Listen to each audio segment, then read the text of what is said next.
What's up, YouTube? I'm here doing my prediction video for UFC Fight Night Overeem versus Rozenstruik. Let's start at the bottom. The first fight is Billy, can't say his last name, versus Jacob Kilburn. And to me, I think Jacob's a pretty well-rounded striker, but that's about it. I think his ground game is mainly just kind of sprawl and brawl. You know what I mean? He tries to get back up to his feet, but overall his ground game is just okay. I think Billy is, he's not the best striker overall, but he kind of keeps a good volume, and he kind of slowly beats guys down. I think overall striking, Jacob's a little bit better, but I think on the ground, Billy's a lot better. And I think that's just kind of how I see this fight going. I think on the feet, it'll be kind of back and forth, but I think Billy will slowly just wear Jacob down with his forward pressure, and I think he'll eventually get to the ground and win by submission. I also think that because Jacob's seeing this fight on short notice, that's going to hurt him too. So I got Billy winning by sub in the second round. Next we got Vivian, can't say her last name, versus Moliara Martin. And to me, Martin, she just looks okay. She's taking this fight on really short notice. She seems like, kind of a basic, well-rounded chick. She's not great anymore, but she's not bad anywhere. I think Vivian's just a significantly better grappler. I think on the feet, Moliara is probably a little bit better, but I don't think it's going to matter. I think Vieira is going to take this fight to the ground and win by submission in the first round, probably.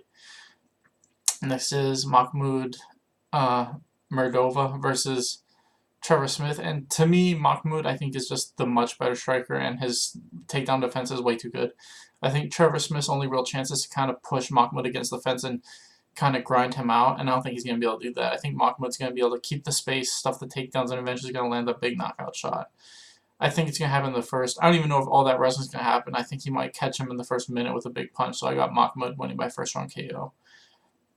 Next is Joe Sikala versus Matt Wyman, and to me, Joe is basically just a really good jiu-jitsu guy. I think Matt Wyman is the much better fighter overall.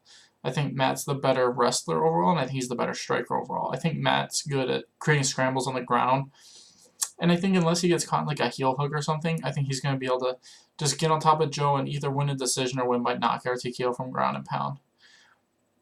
Next is Bryce Mitchell versus Matt Sales, and to me, this is 100% striker versus grappler. I think that Matt Sales, to me, he's shown that if he's on the bottom, he's not that great. I think he has good takedown defense, but when he's actually underneath guys, I've seen he looks like he's not the greatest at, getting guys off of him. So yeah, for me, it's all about whether Bryce can take him down or not. And if Bryce can take him down, his jiu-jitsu is really, really good. Whether he's on top or on bottom, but especially if he's on top. And I'm just leaning towards Bryce. I think Matt, as good as he is, I think Bryce will eventually drag this to the ground, and when he does, I think he's going to win by submission. Final fight on the undercard is Thiago Alves versus Tim Means, and this is two really good strikers going at it. They've both, had their ups and downs throughout their careers. I think Tim Means, he's lost some really close decisions, and then he got caught in a fight that he was dominating. So, to me, I think Tim is a little bit closer to his prime than Thiago is.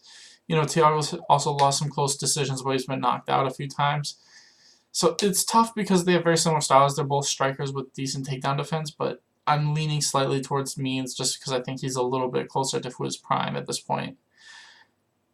On to the main card, the first fight is Rob Font versus Ricky Simone, and to me, I think this might be kind of like Ricky's last fight. I think Rob Font's takedown defense is a little too strong for Ricky, and I think he's a little bit faster and cleaner with his striking. I don't know if he's going to get knocked out like how fast Uriah did it, but I think Rob is eventually going to catch him with a big punch and knock him out. Like I said, I think his takedown defense and overall better striking is just a huge factor, so I'm leaning towards Rob to get a second round knockout. Next, we got Cody Stamann versus Song Yadong, and to me, I think this fight's going to be a pretty dominant decision for Song. I don't think he's going to knock out Cody, but I think his striking's better, and his takedown defense is better than Cody's takedown offense. I think it's going to be the same thing over and over again. I think it's just going to be Song landing a few more strikes when they're exchanging. And I think every time Cody tries to take Song down, Song's just going to stuff it pretty easily.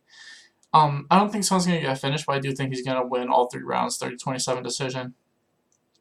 Next we got Aspen Land versus Yana Kunitskaya. And this entirely depends on whether Aspen can make this weight and not be too drained. If she can make this weight and, be at a, decent strength-wise, conditioning-wise, and durability-wise, she should win this fight pretty easily. I think she has a big advantage everywhere. Yana's probably a slightly more technical striker, but I think overall striking ability, Aspen's better. And especially on the ground, I think Aspen's way better there too. So I'm leaning towards Aspen. As long as she doesn't have a bad weight cut, she should win this fight pretty easily, in my opinion. Next is Stefan Struve versus Ben Rothwell, and both these guys haven't been looking super amazing as of late. I think Struve's probably a little bit better on the ground overall, but I don't think it matters. I think this fight's going to be on the feet the whole time. And it just depends on if Struve can keep the distance or if Rothwell can kind of get in and land a big punch on Struve. Rothwell's, he's been having a little bit of trouble doing that. Like, that's something he used to be really good at, but I think the few years away he was from the sport, he's having a hard time closing that distance. But Stefan Struve's been away for like over a year now too, so it's really hard to tell where both these guys are at. I'm leaning just ever so slightly towards Rothwell just because he is fighting more consistently. But that's really about it. I think that it's just whoever controls the space. If Struve can just keep him on the outside, he'll win. And if Rothwell can get on the inside, he'll win.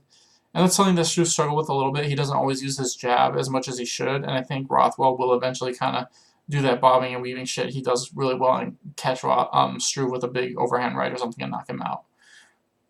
Next is Mariana Rodriguez versus Cynthia Calvillo, and I think Calvillo is going to win this fight pretty easily. I think she's got a massive advantage in terms of wrestling and overall grappling.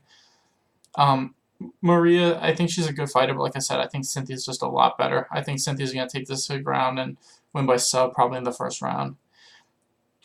Finally, we got Alistair Overeem versus Rozenstruik, and to me, on the feet, this fight could go either way. I think it's just whoever lands the big strike first. I think the huge advantage Overeem has is if he takes us to the ground.